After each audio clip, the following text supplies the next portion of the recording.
Nation news देख रहे हैं आप। मैं हूं आपके साथ दिव्या सिंह। बुलेटिन की शुरुआत करेंगे, लेकिन उससे पहले मुख्यमंत्री योगी आदित्यनाथ क्या कुछ कह रहे हैं सुनवाते हैं।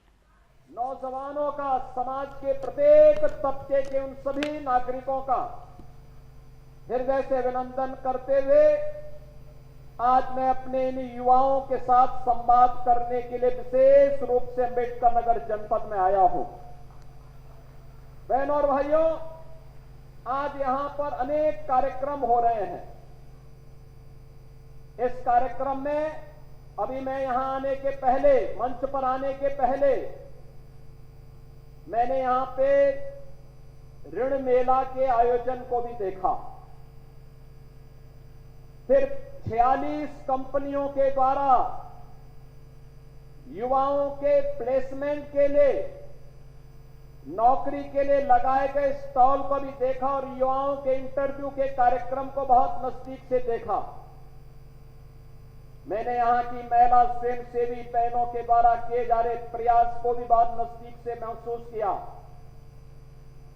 मैंने यहां के उद्यमियों के द्वारा अम्बेडकर नगर, जो आज से 7 वर्ष पहले माफिया और अपराधियों के कारण अपनी पहचान को समाप्त कर रहा था, इस जनपद में नए उद्योग आ रहे हैं। इस कार्य को, उद्यमियों के प्रयास को ही मैंने देखा और फिर मुझे अपने युवाओं को टैबलेट देने का और जॉब पत्र देने का भी अवसर प्राप्त, नियुक्ति पत्र देने का भी अवसर प्राप्त हुआ है। एक साथ यहां पे बृहद रोजगार और ऋण मेला 5100 युवाओं को आज टैबलेट वितरण का कार्यक्रम होने जा रहा है। इसके लिए मैं आप सबका हृदय से अभिनंदन करता हूं, आपको बधाई देता हूं और अपनी शुभकामनाएं देता हूं। बहनों और भाइयों, आज हमारा अम्बेडकर नगर किसी भी मायने में कम नहीं है। एक अम्बेडकर नगर आज बगल में अयोध्या धाम के द्वारा, अयोध्या धाम में जो परिवर्तन देखने को मिल रहा है, उसका लाभ अम्बेडकर नगर जनपद को सीधे सीधे मिलने वाला है। दो एक्सप्रेस हाईवे, एक एक्सप्रेस हाईवे पूर्वांचल का और दूसरा गोरखपुर लिंक एक्सप्रेस वे, ये दोनों भी अम्बेडकर नगर जनपद से होकर के जा रहे हैं। बहनों और भाइयों, इन दोनों एक्सप्रेस हाईवे पर हम 2 औद्योगिक गलियारा भी बनाने की तैयारी कर रहे हैं, जहां उद्योग लगेंगे और अम्बेडकर के मेरे युवाओं को नौकरी और रोजगार के लिए अम्बेडकर नगर से बाहर नहीं, बल्कि इसी जनपद में उन्हें नौकरी की संभावना विकसित होगी। इसके लिए भी आज मैं आपको आश्वस्त करने के लिए आया हूं। मुझे प्रसन्नता है कि इन्वेस्टर समिट का लाभ जो फरवरी 2023 में लखनऊ में आयोजित हुआ था, अब तक देश का सबसे बड़ा इन्वेस्टर समिट है। 40 लाख करोड़ रुपए के निवेश के प्रस्ताव इसमें राज्य सरकार को प्राप्त हुए। और बहनों और भाइयों, ये 40 लाख करोड़ रुपए के निवेश के प्रस्ताव का मतलब 1,35,00,000 से अधिक युवाओं को सीधे सीधे नौकरी देने की गारंटी। और उस गारंटी के तहत यहां पर आपने देखा होगा कि कैसे यहां के उद्यमी, यहां पर अब नए नए उद्यम लग रहे हैं। अभी आपने देखा होगा लगभग 6,000 करोड़ रुपए का एक उद्यम यहां लग रहा है। अलग अलग उद्यमियों ने भी रुचि ली है, कुछ को भी यहां प्रमाण पत्र भी दिए गए हैं। ये चीजें दिखाती हैं कि अब अम्बेडकर नगर बदल रहा है। अम्बेडकर नगर में माफिया और भ्रष्टाचारियों से मुक्ति का संकल्प लिया है। और मैं आज अपने युवाओं को यही आश्वस्त करने के लिए आया हूं कि आज जिन 46 कंपनियों ने यहां पर अपने स्टॉल लगाए हैं, ये कंपनियां तो सीएम योगी आदित्यनाथ को सुन रहे थे आप। चलिए अब बुलेटिन की ओर रुख करते हैं। बुलेटिन में सबसे पहले आपको तमाम मुद्दे बताएंगे और उन तमाम मुद्दों पर हमारे साथ हमारे रिपोर्टर्स जुड़ेंगे, ब्यूरो चीफ जुड़ेंगे।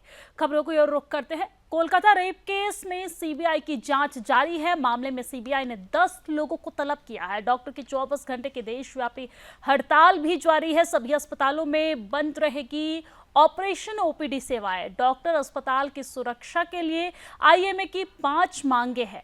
अब अगली खबर की ओर रुख करते हैं। अगली खबर बिहार से है, जहां पर बिहार में कोलकाता जैसी क्रूरता देखने को मिली है। मुजफ्फरपुर में नाबालिग के साथ दुष्कर्म का मामला सामने आया है। खुरपी से काटकर दलित लड़की की हत्या की गई है।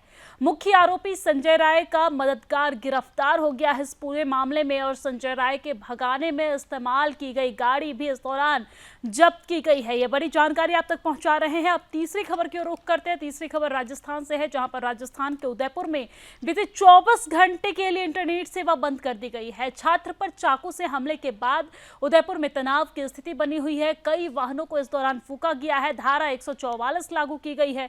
हिंदू संगठनों ने शहर के सभी बाजारों को बंद किया है। पुलिस ने प्रदर्शनकारियों पर लाठी भी चार्ज किया है। तो ये थी खबर उदयपुर से, जहां पर अब स्थिति को देखते हुए 24 घंटे के लिए इंटरनेट सेवा बंद कर दी गई है। अब अगली खबर की ओर रुख करते हैं। अगली खबर मेरठ से है, जहां पर मेरठ में हिंदुओं की यात्रा पर जिहादियों का पथराव देखने को मिला है। डीजे को लेकर शुरू हुआ विवाद मारपीट में बदला और मेरठ पुलिस ने स्थिति को सामान्य किया है। मौके पर भारी पुलिस बल भी तैनात की गई है। अब पांचवी खबर की ओर रुख करते हैं। पांचवी खबर मध्य प्रदेश से है, जहां पर विदिशा बीजा मंडल मंदिर को लेकर बवाल देखने को मिला है। मंदिर को लेकर ओवैसी ने उगला जहर और ओवैसी के बयान और पोस्ट के बाद आक्रोश देखने को मिल रहा है। हिंदुओं ने विरोध में पुतला जलाया है। ओवैसी का पुतला यहां पर जलाया गया है। विदिशा में हिंदुओं ने ओवैसी को चैलेंज भी किया है। तो ये वो 5 खबरें थी जिस पर हमारे साथ रिपोर्टर्स जुड़ेंगे, ब्यूरो चीफ जुड़ेंगे और संवाददाता जुड़ेंगे। सबसे पहली खबर जो कोलकाता से है, वहां से हमारी जो संवाददाता है संगीता झा, वो न्यूज रूम से हमारे साथ लाइव जुड़ रही है। संगीता, कोलकाता मामले में पूरी जांच तो चल रही है, लेकिन इस बीच डॉक्टरों में भी आक्रोश देखने को मिल रहा है। मामले में अपडेट क्या है, जांच कहां तक पहुंची और क्या कुछ मांग डॉक्टरों की है, बताइए विस्तार से। दिव्या, मैं आपको बता दूं, डॉक्टर तो प्रदर्शन शुरू से ही कर रहे हैं और डॉक्टर ही ज़मीन पर उतरे हुए हैं। शुरू से आक्रोश व्यक्त कर रहे हैं क्योंकि उनकी जो साथी महिला डॉक्टर है उनके साथ दरिंदगी हुई थी, जिसके बाद जगह जगह सिर्फ पश्चिम बंगाल नहीं पूरे देश भर में ये प्रदर्शन देखे जा रहे हैं। और जिसके बाद हमने देखा था कि पुलिस से किस तरह से हाईकोर्ट ने पुलिस के बाद सीबीआई को ये जाँच रिपोर्ट सौंप दी। तो फिलहाल सीबीआई जगह जगह जा रही है और इस मामले में, इस दरिंदगी में कौन कौन शामिल हो सकता है। और साथ ही देखिए 14 अक्टूबर की रात को हमने देखा था कि किस तरह से कुछ प्रदर्शनकारी घुस जाते हैं आरजीकर अस्पताल में और तोड़फोड़ करते हैं। तो आज सीबीआई संदीप घोष, जो कि पूर्व प्रिंसिपल थे, उसे बुलाया गया था। लगातार उससे भी सवाल जवाब किए जा रहे हैं। आज बुलाया गया था उन्हें, आज भी सवाल जवाब किए गए हैं। और साथ ही देखिए सीबीआई की टीम जो है, 2 टीम अभी पहुंची हुई है, जो कि आरजीकर अस्पताल में गई हुई है। इमरजेंसी में जाकर छानबीन करेगी। इमरजेंसी में जहां पर तोड़फोड़ हुई थी उस जगह में जाएगी, उस जगह छानबीन करेगी। और साथ ही सेमिनार हॉल जहां पर महिला डॉक्टर के साथ दरिंदगी किया गया था, उस जगह भी पूरी तरह से जाँच करेगी और जाने की कोशिश करेगी क्या कुछ है। और देखिए कि इसी पर जो अपडेट आ रही है उसके मुताबिक मैं आपको बता दूं कि कोलकाता के जो 42 प्रोफेसर और डॉक्टरों की ड्यूटी में फेरबदल कर दिया गया है। आरजीकर के अस्पताल के प्रोफेसर भी इसमें शामिल हैं, यह बताया जा रहा है। तो कई लोगों के जो जॉब है उनमें फेरबदल हुए हैं। और साथ ही देखिए सीबीआई फिलहाल जांच कर रही है, छानबीन कर रही है। और संदीप घोष से जो है सबसे ज़्यादा लगातार सवाल जवाब किए जा रहे हैं। उनके आवास पर भी गए हुए थे। और देखिए संदीप घोष जहां पर रहते हैं, ये आ रहा है अपडेट कि संदीप घोष के आसपास के लोग जो हैं वो भी काफ़ी ज़्यादा गुस्सा हैं संदीप घोष के ऊपर, जो कि पूर्व में प्रिंसिपल थे, जिनका लेकर मैं आपको बता दूं, जिन्होंने अस्पताल से इस्तीफा दे दिया था, लेकिन उसके बाद देखिए सरकार ने फिर से उन्हें दूसरे अस्पताल में जगह दी थी, जिसके बाद हाईकोर्ट ने सरकार को भी फटकार लगाई और साथ ही कहा कि संदीप घोष को छुट्टी दे दीजिए, उन्हें छुट्टी दीजिए, बैठने दीजिए, नहीं तो फिर हम इस मामले में आगे देखेंगे। तो सरकार को इस मामले में फटकार लगाई गई थी, लेकिन फिर वहीं अभी देखिए कि सीबीआई लगातार संदीप घोष से पूछताछ कर रही है। पूछताछ करके एक बड़ी अपडेट जो आई है, कई सारे डॉक्टरों और प्रोफेसर के फेरबदल किए गए हैं, ये बहुत बड़ी अपडेट है। और देखिए सीबीआई अभी पहुंची हुई है, आरजीकर अस्पताल पहुंची हुई है, आरजीकर अस्पताल में पहुंचकर वहां पर छानबीन कर रही है, सबूतों को जुटाने की कोशिश कर रही है। इस मामले पर क्या कुछ निकल कर आता है, फिलहाल अभी हमारी नजर बनी हुई है। ठीक है संगीता, आप हमारे साथ लगातार बने रहिए, लौटूंगी आपके पास। हमारे साथ अंजनी पांडे, ब्यूरो चीफ बिहार से हमारे साथ जुड़ गए हैं। अंजनी, बिहार में भी क्रूरता जैसे मामला सामने आया है, कोलकाता जैसी क्रूरता देखने को मिली है, जहां पर मुजफ्फरपुर में नाबालिग के साथ दुष्कर्म किया गया, और न सिर्फ दुष्कर्म किया गया बल्कि उस पर वार भी किया गया। वो दलित महिला थी जिसके ऊपर उस तरह की जो वारदात थे वो अंजाम दिए गए। क्या कुछ है ये पूरा मामला, मामले को लेकर क्या अपडेट है, कौन है आरोपी और किसका साथ मिल रहा है आरोपी को, क्या कुछ अपडेट है इस पूरे मामले पे, बताइए विस्तार से। से यह वारदात हुई है। वारदात 11 तारीख की देर रात यानी 12 अगस्त की बात है। और जब घर से जबरन उस युवती को, उस बच्ची को, जो नाबालिग बच्ची है, उसे उठाकर ले जाया जाता है। और संजय राय जो मुख्य आरोपी है वह और अपने 4 साथियों के साथ जो है वो उसके घर में जाता है जहां पर वो सोई रहती है। और माँ घर के और लोगों के सामने उसे उठाकर ले जाया जाता है। उसके साथ दरिंदगी की जाती है और खुरपी, जिसे जब मिट्टी कोड़ने में काम आता है, उस खुरपी से उसके शरीर पर वार किए गए, उसके प्राइवेट अंग जो थे उस पर वार किए गए और लगभग 50 वार किए गए। हालांकि जो पुलिस है इस बात से इनकार कर रही है कि उसके प्राइवेट अंगों पर जो है वो खुरपी से वार किया गया, लेकिन जिस तरीके से उसकी नृशंस हत्या की गई है, लोगों ने दूसरे दिन जो खेत है उस खेत में उस नाबालिग लड़की की जो है वो लाश मिलती है। और तब उसके बाद जो है इलाके के लोग जो है आक्रोशित होते हैं, पुलिस आती है, 5 लोगों के खिलाफ जो है FIR दर्ज किया जाता है। लेकिन मुख्य आरोपी जो है वह संजय यादव जो अभी तक जो है वह लापता है और उसके भागने के लिए जो उन्होंने सपोर्ट किया था उन्हें अब फिलहाल जो है वह पुलिस ने जो है वह गिरफ्तार किया। नहीं, इस मामले में अब तक एक गिरफ्तारी हुई है और साथ ही साथ जिस गाड़ी का प्रयोग किया गया था उसे गांव से भगाने के लिए, उस गाड़ी को भी जो है पुलिस ने जब्त किया है। जो मृतका है उसके जो परिजन है, उन परिजनों का आरोप है कि जो संजय राय है वह उस बच्ची से शादी करना चाहता था और शादी से इनकार करने के बाद जो इस तरह की दरिंदगी उसके साथ की गई है, जहां पर अपने 4-5 साथियों के साथ उसके साथ रेप किया है और फिर उसके बाद जो है उसकी नृशंस हत्या कर दी गई है, जिससे जो लोग हैं वो काफी आक्रोशित हैं। जो ग्रामीण हैं उन ग्रामीणों में काफी आक्रोश है कि इस तरह की घटना को जो अंजाम दिया गया। और उसके बाद देखिए 12 तारीख की बात है और आज 17 तारीख हो गया, अब तक जो है पुलिस उस मुख्य आरोपी को जो है वह गिरफ्तार नहीं कर पाई है, जबकि नामजद FIR दर्ज किए गए हैं। जो परिजन हैं, जो इलाके के लोग हैं, वो उसके नाम को बार बार बता रहे हैं, लेकिन अब तक उसकी जो है वो गिरफ्तारी। लेकिन अंजनी, इसी बीच हम ये भी समझना चाहेंगे कि आरोपी का इतना हिम्मत कैसे, आरोपी की हिम्मत को बढ़ाने वाला कौन है, क्या किसी तरह का कोई पॉलिटिकल सपोर्ट भी है यहाँ पर?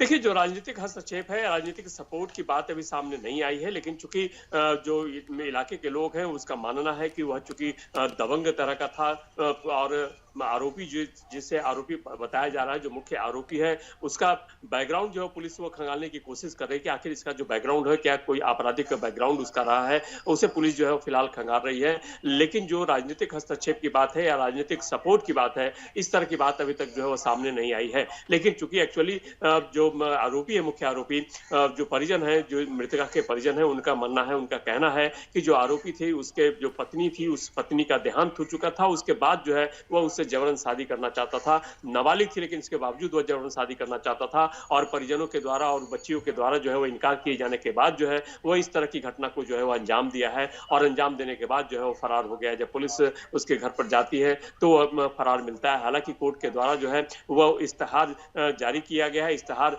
कल जो है वह पुलिस ने उसके घर पर चस्पा भी कर दिया है और कुर्की जब्ती की कार्रवाई जो है वो आने वाले समय में जो है वो होने वाली संभावना है। जो पुलिस अधिकारियों की बात नहीं माने तो कहना है कि अब जयपुर की जब्ती जो है जल्द ही शुरू होगी, क्योंकि कोर्ट के द्वारा इश्तेहार छाप दिया गया है। ठीक है, तमाम तरह के वारदात इन दिनों बिहार में लगातार एक के बाद एक बढ़ते जा रहे हैं। आने वाले दिनों में चुनाव भी है और चुनाव से पहले एक के बाद एक घटनाएं यहां पर हो रही है, जिसके बाद सवाल जो है शासन पर उठ रहा है, प्रशासन पर उठ रहा है और विपक्ष भी कहीं ना कहीं मुखर नजर आ रहा है। हालांकि पुलिस प्रशासन लगातार मामले पर कार्रवाई करती नजर आ रही है। अंजनी पांडे, आप हमारे साथ जुड़े रहे, लौटूंगी आपके पास। उदयपुर की ओर रुख कर लेते हैं। उदयपुर में 24 घंटे के लिए इंटरनेट सेवा बंद कर दी गई है और इससे पूरे मामले पर जानकारी के साथ राजस्थान से हमारे ब्यूरो चीफ नतांश पटेल हमारे साथ जुड़ गए हैं। नतांश, छात्र पर चाकू से हमले के बाद उदयपुर में स्थिति को काबू करने के लिए 24 घंटे के लिए इंटरनेट सेवा बंद कर दी गई है। मामले पर अपडेट क्या है, सबसे पहले अपडेट बताइए। जी हाँ, मैं आपको बताना चाहूंगा कि ये वही उदयपुर है जहां पर कन्हैयालाल का निर्मम हत्याकांड आज से 2 साल पहले इस वारदात को अंजाम दिया गया था। लेकिन बावजूद उसके इसी उदयपुर में जो जिहादी मानसिकता के लोग हैं या फिर उनके हौसले हैं, उस पर काबू पाते हुए नजर नहीं आ रहा है। भले ही यहाँ पर सरकार बदल चुकी है, बावजूद उसके यहाँ पर उसी अंदाज में कुछ निर्मम हत्याकांड को एक वारदात को अंजाम देने की कोशिश की गई थी। लेकिन कहीं ना कहीं गनीमत ये रही कि वो गंभीर रूप से घायल हुआ और जिस तरीके से चाकू से वार किए गए थे, काफी गंभीर रूप से घायल हुए थे। और फिलहाल महाराणा भोपाल जो अस्पताल है, वहां पे देवराज नाम का जो छात्र है 10वीं का, उसका इलाज चल रहा है और फिलहाल शांति की जो व्यवस्था है उसको बहाल कर दी गई है। बकायदा जयपुर से भी पुलिस फोर्स यहाँ पर लगाई गई है और हर चप्पे पे यहाँ पर पुलिस तैनात है। पूरे एक कैंट में तब्दील कर दिया गया है पूरे उदयपुर को और हर जगह यहाँ पर। हालांकि इससे पहले बीच में अफवाह ये भी उड़ी थी कि उसकी मौत हो चुकी है और देवराज की जैसी मौत की खबर सामने आई और उसके बाद से ही लगातार तनाव के हालात बन गए थे और तनाव के हालात बनने के बाद लगातार वहां पर जो आगजनी की वारदातें हैं वो सामने आई थी और उसके साथ ही जो मॉल है उदयपुर का, उस मॉल में भी तोड़फोड़ कर दी गई थी। तो ऐसी तमाम जो वारदातें हैं वो भी हमारे सामने आई थी कल जब ये अफवाह उड़ी थी कि उनकी मौत हो गई है। हालांकि कुछ ऐसे लोग भी थे जिन्होंने रिटेलिएट करते हुए कहीं ना कहीं विरोध प्रदर्शन दर्ज कराते हुए जो मस्जिद है उदयपुर की हाथीपोल पर, और हाथीपोल पे जो मस्जिद है उसके ऊपर भी पथराव किया था। तो ऐसी तमाम तरह की वारदातें सामने आई। हालांकि उसके बाद कहीं ना कहीं लाठीचार्ज किया पुलिस ने और उसके बाद भारी पुलिस को जयपुर से बुलाया गया और अभी फिलहाल जो धारा 144 और धारा, ठीक है नतांश, यहाँ पर धारा 144 लागू कर दी गई है, साथ ही साथ इंटरनेट सेवा भी बंद कर दी गई है स्थिति को काबू करने के लिए, क्योंकि हमने देखा कि किस तरीके से छात्र पर जब हमला हुआ उसके बाद यहाँ पर आगजनी की घटना सामने आई, पथराव की स्थिति देखने को मिली, जिसके बाद यहाँ पर स्थिति को काबू करने के लिए तमाम तरह के जो कदम है वो उठाए गए। बहरहाल यहाँ पर स्थिति अभी सामान्य बताई जा रही है। लौटूंगी आपके पास। मनीष शर्मा भी हमारे साथ मेरठ से हमारे संवाददाता जुड़े हुए हैं। मनीष, मेरठ में हिंदुओं की यात्रा पर जिहादियों के द्वारा पथराव किया गया, जिसके बाद इस वक्त किस तरह की स्थिति बताई जा रही है, पुलिस बल के द्वारा क्या कुछ कार्रवाई की गई है, मामले पर जानकारी दीजिए।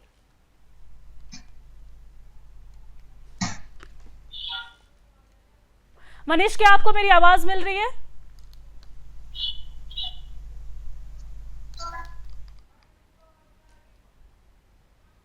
मनीष, क्या आपको मेरी आवाज मिल रही है?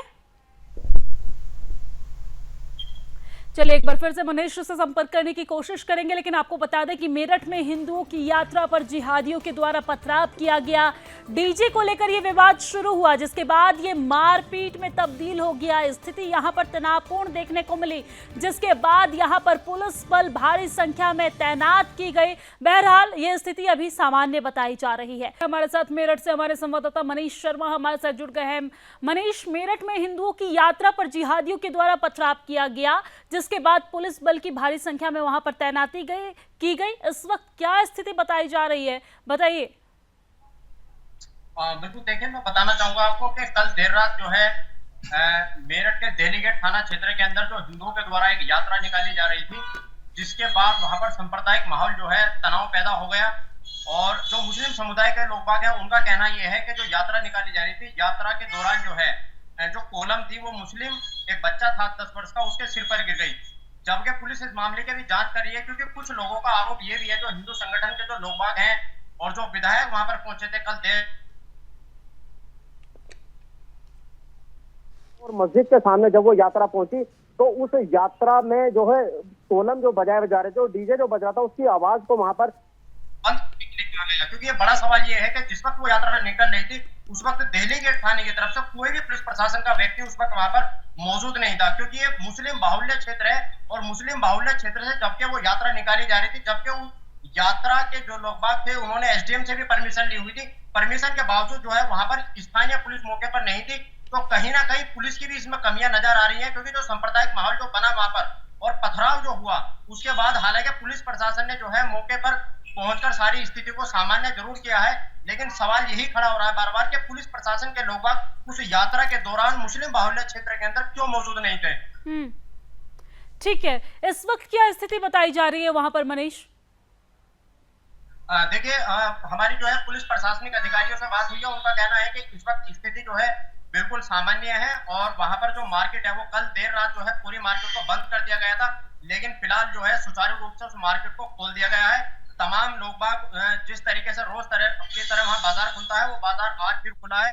हालांकि पुलिस ने जो है वहां पर कुछ लोग तैनात जरूर किए हुए हैं, क्योंकि मुस्लिम बाहुल्य वो मार्केट है पूरी मुस्लिम बाहुल्य क्षेत्र और वहां पर मस्जिद भी है, तो कहीं कोई संप्रदाय दोबारा जो है पैदा ना हो जाए उसको मद्देनजर रखते हुए पुलिस ने वहां पर पुलिस के जो है लोग तैनात किए हुए हैं। जी मनीष, हम ये भी समझना चाहेंगे ये जो यात्रा निकाली गई ये कौन सी यात्रा थी, इसमें कितने संख्या में हिंदू समुदाय के लोग वहां पर थे, क्या पुलिस प्रशासन के उस समय वहां पर उपस्थिति थी या फिर नहीं थी? देखिए, पुलिस प्रशासन की स्थिति दो थानों के बीच से वो यात्रा होकर वहां पर गुजरी, क्योंकि ब्रह्मपुरी पुलिस की अगर हम बात करें तो ब्रह्मपुरी पुलिस ने अपनी सीमा तक उस यात्रा को सकुशल संपन्न कराया और जैसे ही वो ब्रह्मपुरी थाने क्षेत्र से दिल्ली गेट थाने के अंदर एंटर करती है तो वहां पर कोई भी पुलिसकर्मी नहीं था, जबकि पुलिस को पता था कि ये मुस्लिम बाहुल्य क्षेत्र है और एसडीएम के द्वारा जब परमिशन दी गई तो पहले से पुलिस फोर्स पर तैनात क्यों नहीं किया गया। क्योंकि मेरठ की अगर हम करें तो 15 अगस्त में जो है 2 वीडियो ऐसे वायरल हुए कर रहे हैं, मेरठ के अंदर लगातार इस तरह की घटनाएं बढ़ रही हैं। जी मनीष, अगर देखा जाए तो मेरठ में मुस्लिम समुदाय की जो संख्या है वो बहुत ज़्यादा है और इस तरीके से हिंदू की जब यहाँ पर धर्म यात्रा निकाली जा रही थी, जब आलाधिकारी की तरफ से इसकी अनुमति दी गई और जब ये यात्रा मुस्लिम बाहुल्य इलाके से गुजर रहा था तो यहाँ पर पुलिस प्रशासन की तैनाती क्यों नहीं की गई, पुलिस प्रशासन की मौजूदगी यहाँ पर क्यों नहीं रही, ये सबसे बड़ा सवाल यहाँ पर उठता नजर आ रहा है। धन्यवाद तमाम जानकारी साझा करने के लिए, हमारे साथ लाइव जुड़ने के लिए। हमारे साथ अन्य रिपोर्टर्स भी जुड़े हुए थे, सभी रिपोर्टर्स का बहुत बहुत धन्यवाद हमारे साथ लाइव जुड़ने के लिए, तमाम जानकारी साझा करने के लिए। इस बुलेटिन में फिलहाल इतना ही, लेकिन देश और दुनिया की तमाम खबरों के लिए आप देखते रहिए सुदर्शन न्यूज। जय हिंद।